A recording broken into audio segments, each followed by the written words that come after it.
So, welcome back to another episode on this Minecraft server. In the last episode, we made this space station in this void area that was created because of the way that I updated to 1.18. Now, I made this space station as a break from a main project that we're working on, which is a 528 by 528 nether perimeter.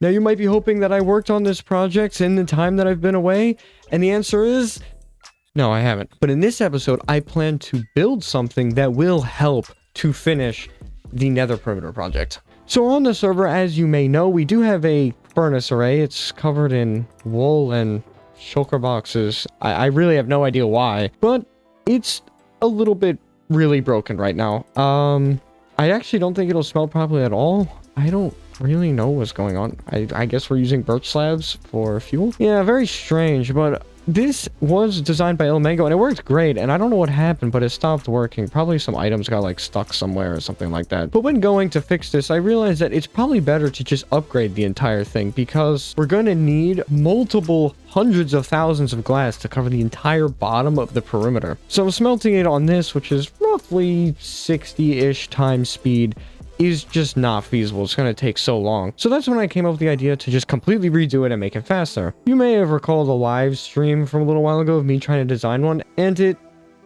kinda worked, but in all honesty, it was getting overly complicated for what it was. So instead, I did the smart thing. Instead of reinventing the wheel, I just went online and looked for something, and funnily enough, a really informative video from Mango came up. So I proceeded to watch the video, download the schematic, change the schematic to our needs. So without further ado, let's build it.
So back from the time lapse, we have a completed and I'm pretty sure fully functioning furnace array. Now, I'm not 100% sure if it's fully working. I just recently got it to like work flawlessly for like about a double chest of shulker boxes, but I was running into a bunch of issues before, usually pertaining to like the fuel or something, which, you know, actually I'll send it over right now. Yeah, the furnaces were like running out of fuel, and the fuel distribution wasn't initially set up properly. And there was also some items stuck in the furnaces. But besides that, yeah, it seems to be working. Now, all you have to do is put your shulker boxes in here, and then they will be evenly split between these 4 droppers. This is just using 2 or 3 item splitters. And then the shulker boxes will get sent up to the respective module, placed down, and then the hopper minecarts will begin unloading it. Now, once these hopper minecarts fill up, like you can see there, they will slowly go over the furnaces. Now, what makes this design different is that it actually puts 2 spruce logs in, and that's because the minecart is going on waterlogged rails, so it moves slower. So this has the benefit that we can just unload the minecart by breaking it. The charcoal in this instance would be put into these hoppers. Now here what we do is we actually pick it up with 1 hopper minecart, pull it out with 2 more, and then have 8 hoppers pull it out in total. So that gives you the same speed as a hopper minecart, so 8 times hopper speed. And then we just spam a bunch of droppers into the shulker box, and you can see it fills extremely quickly. Now this is required because of the sheer quantity of items that are produced. Now that was just one module. We have another 3 of them, giving us a total of 4 modules, and this produces us around 200,000 items per hour, which is definitely fast enough. Honestly, it's probably overkill, but it's cool to have, I guess. But there is one issue with this smelting array.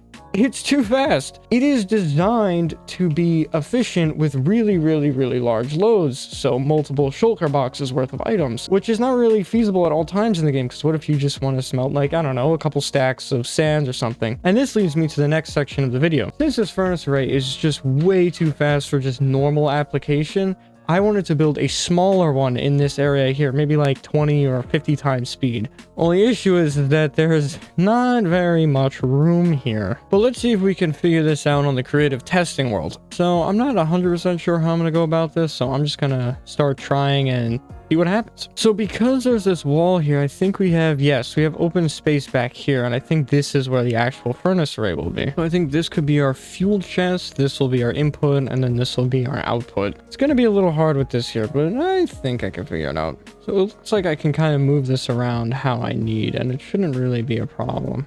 All right, I think we will do 25 furnaces because that should be exactly hopper speed. I don't want to get all complicated, and you know, I think just hopper speed should be plenty fast. Now, the next thing to really think about is how we should do a hopper minecart unloader here, because the best way is definitely to detect how much is in the minecart, and then when it's full, kind of send it. But this doesn't really work if we don't have like the perfect amount of items in the chest.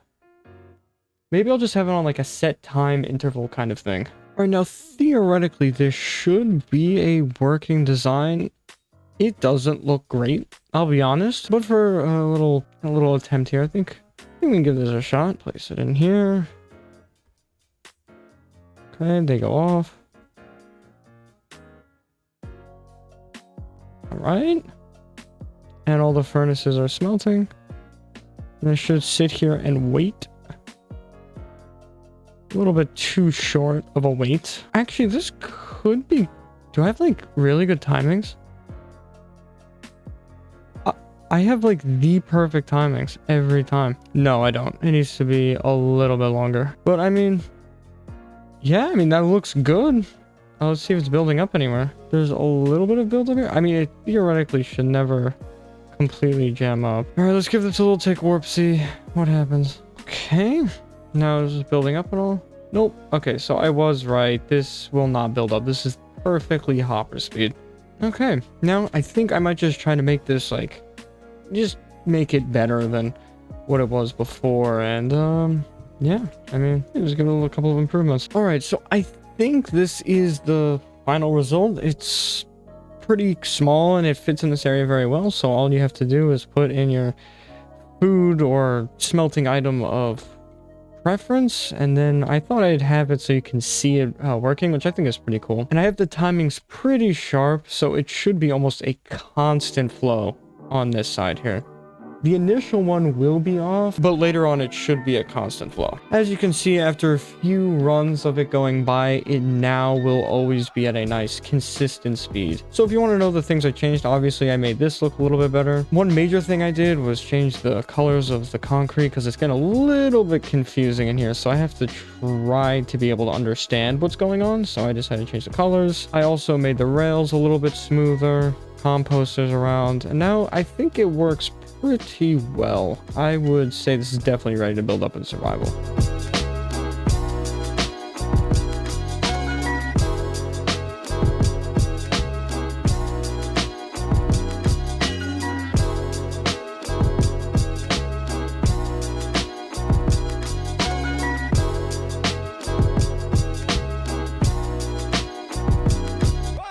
So I'm going to be totally honest, I finished that a lot faster than I thought I was. I even started a whole live stream and everything, and then I finished the entire build in 15 minutes. But, I mean, I'm pleasantly surprised. It works very well. It smelts all of the items, and after a little bit, it'll start coming into this chest like was shown before. But this furnace array wasn't the only thing I did on that live stream, because a 15-minute live stream doesn't even make sense. First thing I did is I fully decorated this area so it looks a little bit better. So we have the furnace array. I put some warnings for some idiots that might throw some, you know, non-shulker boxes or non-smeltable items. I also hooked up all the fuel lights and made sure all the modules are filled with fuel. And then I didn't make it really easy to refuel because I was hoping you wouldn't have to do it that much. And if you're using this for huge bulk items where you would need to refuel, I would hope you know how it works.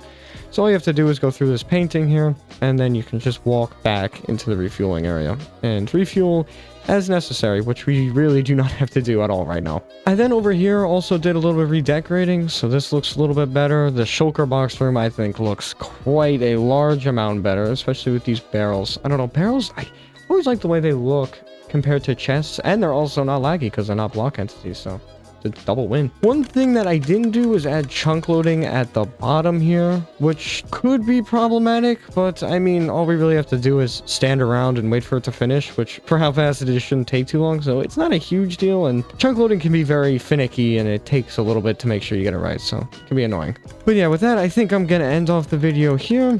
I think we made quite a bit of progress, especially with the furnace array building. This thing's going to be super useful when we're building up the perimeter floor. But yeah, besides that, see ya.